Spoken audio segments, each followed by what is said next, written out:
선고에 앞서 이 사건의 진행 경과에 관하여 말씀드리겠습니다. 저희 재판관들은 지난 90여일 동안 이 사건을 공정하고 신속하게 해결하기 위하여 온 힘을 다하여 왔습니다. 지금까지 대한민국 국민들께서도 저희 재판부와 마찬가지로 많은 범민과 고뇌의 시간을 보내셨으리라 생각합니다. 저희 재판관들은 이 사건이 재판소에 접수된 지난해 12월 9일 이후 오늘까지 휴일을 제외한 60여일간 매일 재판관 평일을 진행하였습니다. 재판 과정 중 이루어진 모든 진행 및 결정에 재판관 전원의 논의를 거치지 않고 재판장인 저나 주심 재판관이 임의로 개인적으로 진행 사항은 전혀 없습니다. 저희는 그간 3차례의 준비 기일과 17차례에 걸친 변론 기일을 열었습니다. 그 과정에서 청구인 측 증거인 갑 제174호증에 이르는 서증과 12명의 증인, 5건의 문서 송부 촉탁 결정 및 1건의 사실조회 결정, 피청구인 측 증거인 을 제60호증에 이르는 서증과 17명의 증인, 6건의 문서 송부 촉탁 결정 및 68건의 사실조회 결정을 통한 증거조사를 하였으며 소추위원과 양쪽 대리인들의 변론을 경청하였습니다. 증거조사된 자료는 48,000여 쪽에 달하며 당사자 이외의 분들이 제출한 탄원서 등의 자료들도 40박스의 분량에 이릅니다.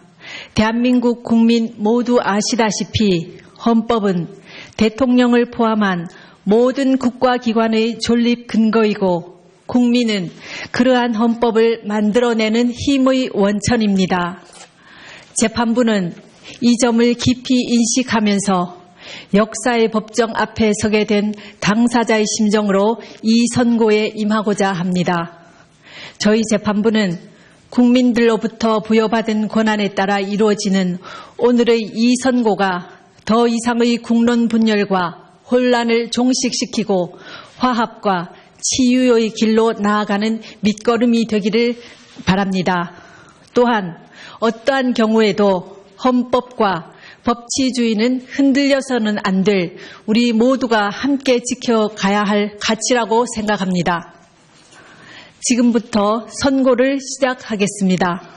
먼저 이 사건 탄핵 소추안의 가결 절차와 관련하여 흠결이 있는지 살펴보겠습니다.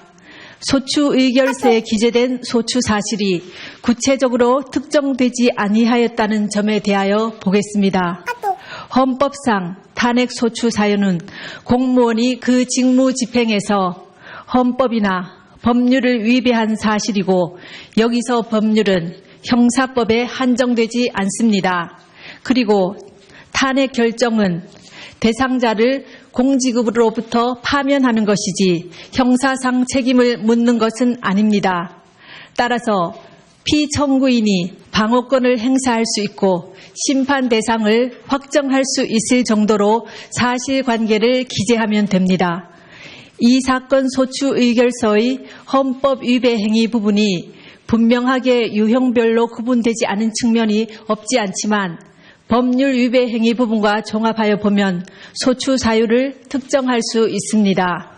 다음으로 이 사건 탄핵 소추안을 의결할 당시 국회 법사위의 조사도 없이 공소장과 신문기사 정도만 증거로 제시되었다는 점에 대하여 보겠습니다. 국회의 의사 절차의 자율권은 권력 분립의 원칙상 존중되어야 합니다. 국회법에 의하더라도 탄핵 소추 발의 시 사유조사 여부는 국회의 재량으로 규정하고 있으므로 그 의결이 헌법이나 법률을 위배한 것이라고 볼 수 없습니다. 다음, 이 사건 소추 의결이 아무런 토론 없이 진행되었다는 점에 관하여 보겠습니다. 의결 당시 상황을 살펴보면 토론 없이 표결이 이루어진 것은 사실이지만 국회법상 반드시 토론을 거쳐야 한다는 규정은 없고 미리 찬성 또는 반대의 뜻을 국회의장에게 통지하고 토론할 수는 있습니다. 그런데 당시 토론을 희망한 의원은 한 사람도 없었으며 국회의장이 토론을 희망하는데 못하게 한 사실도 없었습니다. 탄핵 사유는 개별 사유별로 의결 절차를 거쳐야 함에도 여러 개 탄핵 사유 전체에 대하여 일괄하여 의결한 것은 위법하다는 점에 관하여 보겠습니다. 소추 사유가 여러 개 있을 경우 사유별로 표결할 것인지 여러 사유를 하나의 소추안으로 표결할 것인지는 소추안을 발의하는 국회의원의 자유로운 의사에 달린 것이고 표결 방법에 관한 어떠한 명문 규정도 없습니다. 8인 재판관에 의한 선고가 9인으로 구성된 재판부로부터 공정한 재판을 받을 권리를 침해하였다는 점에 관하여 살펴보겠습니다. 헌법재판소는 헌법상 9명의 재판관으로 구성되어 있습니다. 그런데 현실적으로 재판관의 공무상 출장이나 질병 또는 재판관 퇴임 이후 후임 재판관 임명까지 사이의 공백 등 여러 가지 사유로 일부 재판관이 재판에 관여할 수 없는 경우는 발생할 수밖에 없습니다. 헌법과 법률에서는 이러한 경우에 대비한 규정을 마련해 놓고 있습니다. 탄핵의 결정을 할 때에는 재판관 6인 이상의 찬성이 있어야 하고 재판관 7인 이상의 출석으로 사건을 심리한다고 규정하고 있습니다. 9명의 재판관이 모두 참석한 상태에서 재판을 할 수 있을 때까지 기다려야 한다는 주장은 헌재와 같이 대통령 권한대행이 헌법재판소장을 임명할 수 있는지 논란이 되고 있는 이러한 상황에서는 결국 심리를 하지 말라는 주장으로서 탄핵소추로 인한 대통령의 권한 정지 상태라는 헌정 위기 상황을 그대로 방치하는 결과가 됩니다. 8명의 재판관으로 이 사건을 심리하여 결정하는데 헌법과 법률상 아무런 문제가 없는 이상 헌법재판소로서는 헌정 위기 상황을 계속해서 방치할 수는 없습니다. 그렇다면 국회의 탄핵소추 가결 절차에 헌법이나 법률을 위배한 위법이 없으며 다른 적법 요건에 어떠한 흠결도 없습니다. 이제 탄핵 사유에 관하여 살펴보겠습니다. 우선 탄핵 사유별로 피청구인의 직무 집행에 있어 헌법이나 법률을 위배하였는지 여부에 대해서 살펴보겠습니다. 공무원 임명권을 남용하여 직업 공무원 제도의 본질을 침해하였다는 점에 대해서 보겠습니다. 문화체육관광부 노 국장과 진 과장이 피청구인의 지시에 따라 문책성 인사를 당하고 노 국장은 결국 명예퇴직하였으며 장관이던 유진용은 면직되었고 대통령 비서실장 김기춘이 문화체육관광부 제1차관에게 지시하여 1급 공무원 6명으로부터 사직서를 제출받아 그중 3명의 사직서가 수리된 사실은 인정됩니다. 그러나 이 사건에 나타난 증거를 종합하더라도 피청구인이 노 국장과 진 과장이 최서원의 사익 추구에 방해가 되었기 때문에 인사를 하였다고 인정하기에는 부족하고 유진용이 면직된 이유나 김기춘이 6명의 1급 공무원으로부터 사직서를 제출받도록 한 이유 역시 분명하지 아니합니다. 다음 언론의 자유를 침해하였다는 점에 관하여 보겠습니다. 청구인은 피청구인이 압력을 행사하여 세계일보 사장을 해임하였다고 주장하고 있습니다. 세계일보가 청와대 민정수석 비서관실에서 작성한 정윤의 문건을 보도한 사실과 피청구인이 이러한 보도에 대하여 청와대 문건의 외부 유출은 국기문란 행위이고 검찰이 철저하게 수사해서 진실을 밝혀야 한다고 하며 문건 유출을 비난한 사실은 인정됩니다. 그러나 이 사건에 나타난 모든 증거를 종합하더라도 세계일보에 구체적으로 누가 압력을 행사하였는지 분명하지 않고 피청구인이 관여하였다고 인정할 만한 증거는 없습니다. 다음 세월호 사건에 관한 생명권 보호 의무와 직책 성실 의무 위반의 점에 관하여 살펴보겠습니다. 2014년 4월 16일 세월호가 침몰하여 304명이 희생되는 참사가 발생하였습니다. 당시 피청구인은 관저에 머물러 있었습니다. 헌법은 국가는 개인이 가지는 불가침의 기본적 인권을 확인하고 이를 보장할 의무를 진다고 규정하고 있습니다. 세월호 침몰 사건은 모든 국민들에게 큰 충격과 고통을 안겨준 참사라는 점에서 어떠한 말로도 희생자들을 위로하기에는 부족할 것입니다.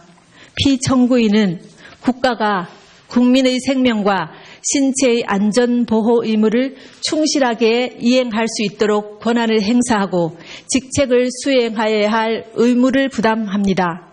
그러나 국민의 생명이 위협받는 재난 상황이 발생하였다고 하여 피청구인이 직접 구조활동에 참여하여야 하는 등 구체적이고 특정한 행위 의무까지 바로 발생한다고 보기는 어렵습니다. 또한 피청구인은 헌법상 대통령으로서의 직책을 성실히 수행할 의무를 부담하고 있습니다. 그런데 성실의 개념은 상대적이고 추상적이어서 성실한 직책 수행 의무와 같은 추상적 의무 규정의 위반을 이유로 탄핵 소추를 하는 것은 어려운 점이 있습니다. 헌법재판소는 이미 대통령의 성실한 직책 수행 의무는 규범적으로 그 이행이 관철될 수 없으므로 원칙적으로 사법적 판단의 대상이 될 수 없어 정치적 무능력이나 정책 결정상의 잘못 등 직책 수행의 성실성 여부는 그 자체로는 소추 사유가 될 수 없다고 하였습니다. 세월호 사고는 참혹하기 그지없으나 세월호 참사 당일 피청구인이 직책을 성실히 수행하였는지 여부는 탄핵 심판 절차의 판단 대상이 되지 아니한다고 할 것입니다. 지금부터는 피청구인의 최서원에 대한 국정 개입 허용과 권한 남용에 관하여 살펴보겠습니다. 피청구인에게 보고되는 서류는 대부분 부속 비서관 정호성이 피청구인에게 전달하였는데 정호성은 2013년 1월경부터 2016년 4월경까지 각종 인사자료, 국무회의 자료, 대통령 해외 순방 일정과 미국 국무부 장관 접견 자료 등 공무상 비밀을 담고 있는 문건을 최서원에게 전달하였습니다.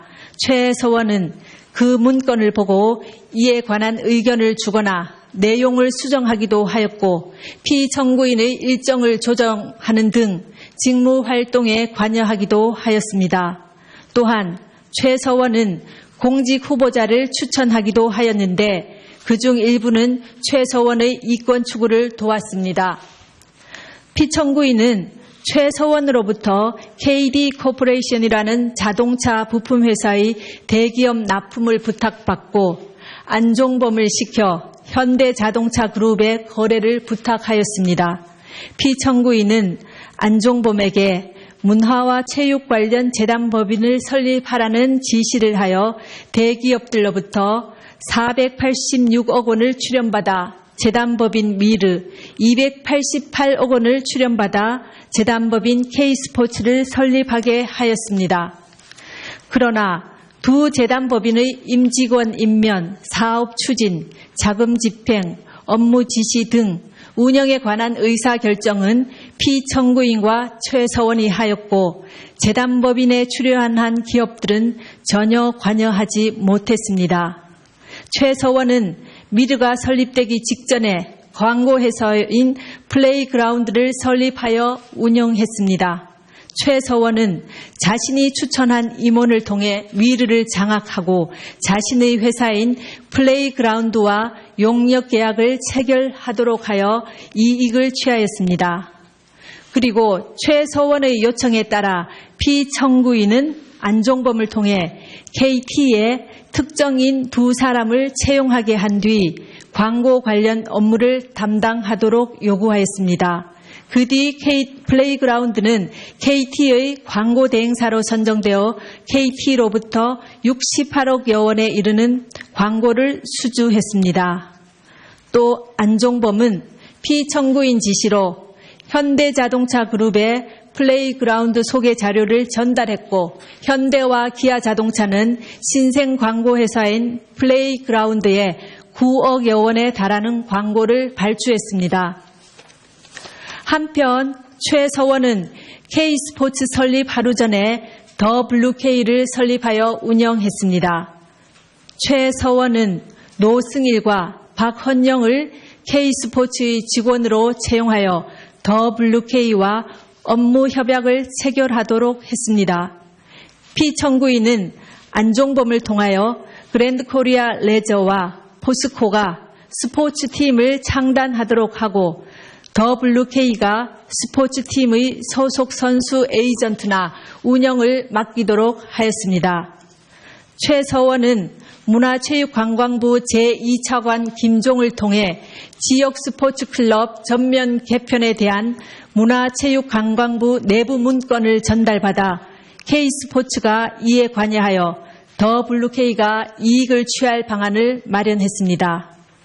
또 피청구인은 롯데그룹 회장을 독대하여 5대 거점 체육인재 육성 사업과 관련해 하남시에 체육시설을 건립하려고 하니 자금을 지원해 달라고 요구하여 롯데는 K스포츠에 70억 원을 송금했습니다. 다음으로 피청구인의 이러한 행위가 헌법과 법률에 위배되는지 보겠습니다. 헌법은 공무원을 국민 전체에 대한 봉사자로 규정하여 공익의 실현 의무를 천명하고 있고 이 의무는 국가공무원법과 공직자윤리법 등을 통해 구체화되고 있습니다.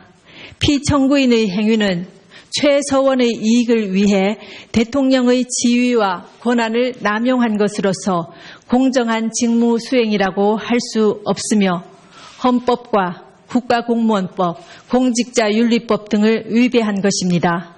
또한 재단법인 미르와 K스포츠의 설립, 최서원의 이권 개입에 직간접적으로 도움을 준 피청구인의 행위는 기업의 재산권을 침해하였을 뿐만 아니라 기업 경영의 자유를 침해한 것입니다.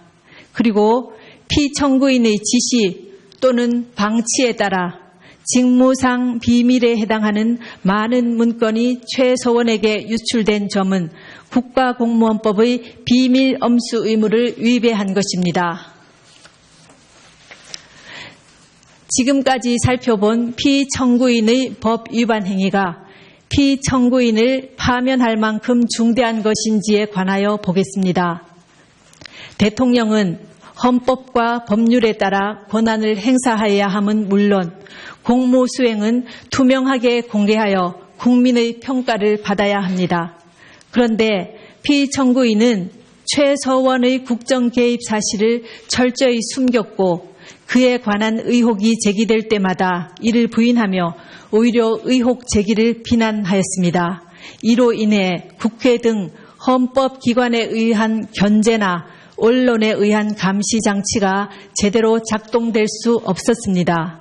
또한 피청구인은 미르와 K스포츠 설립, 플레이그라운드와 더 블루K 및 KD 코퍼레이션 지원 등과 같은 최서원의 사익 추구에 관여하고 지원하였습니다. 피청구인의 헌법과 법률 위배 행위는 재임 기간 전반에 걸쳐 지속적으로 이루어졌고 국회와 언론의 지적에도 불구하고 오히려 사실을 은폐하고 관련자들을 단속해 왔습니다. 그 결과 피청구인의 지시에 따른 안종범, 김종, 정호성 등이 부패 범죄 혐의로 구속 기소되는 중대한 사태에 이르렀습니다.